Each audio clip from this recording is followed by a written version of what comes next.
ಕೆಲವೊಂದು ಬೀಜವನ್ನು ನೋಡುವಾಗ ಬಹಳ ಚಿಕ್ಕದಾಗಿ ಕಾಣುತ್ತದೆ, ಆದರೆ ಅದನ್ನು ನೆಟ್ಟು ಬೆಳೆಸಿದರೆ ಹೆಮ್ಮರವಾಗಿ ಬೆಳೆದು ಹೇರಾಳುವಂತ ಫಲವನ್ನ ಕೊಡುತ್ತದೆ. ಇಂದು ನಿಮ್ಮ ಜೀವಿತವೂ ಕೂಡ ಅಲ್ಪವಾದದ್ದಾಗಿ ಹೀನಾಯುವಂತ ಅವಸ್ಥೆಯಲ್ಲಿ ಇರಬಹುದು. ನಿಮಗೆ ಬೇಕಾಗಿರುವಂಥದ್ದು ಬೆಳವಣಿಗೆ. ಕರ್ತನು ಆ ಬೆಳವಣಿಗೆ ನಿಮಗೆ ಕೊಡಬೇಕೆಂದು ಬಯಸುತ್ತಾ ಇದ್ದಾನೆ.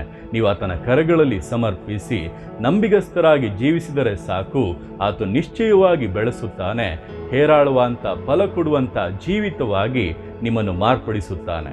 ಯೋಬನು 8:7 ವಾಕ್ಯದಲ್ಲಿ ದೇವರು ಈ ರೀತಿಯಾಗಿ ವಾಗ್ದಾನ ಮಾಡಿದ್ದಾರೆ, ನಿನ್ನ ಮೊದಲನೆಯ ಸ್ಥಿತಿಯು ಅಲ್ಪವಾಗಿದ್ದರೂ ನಿನ್ನ ಕಡೆಯ ಸ್ಥಿತಿಯು ಬಹಳ ವೃದ್ಧಿಯಾಗುವುದು. ಆ ವೃದ್ಧಿಯು ಕರ್ತನಿಂದಲೇ ಸಾಧ್ಯ. ಆತನ ಕರಗಳಲ್ಲಿ ಸಮರ್ಪಿಸಿ ಜೀವಿತ ಬದಲಾಗುತ್ತದೆ, ಆಶೀರ್ವಾದವಾಗಿ ಮಾರ್ಪಡುತ್ತದೆ. ಅನೇಕರಿಗೆ ಆಶೀರ್ವಾದವಾಗಿ ಕರ್ತನ ನಾಮದ ಮಹಿಮೆಗೆಂದು ಶೋಭಿಸಲಿದ್ದೀರಾ.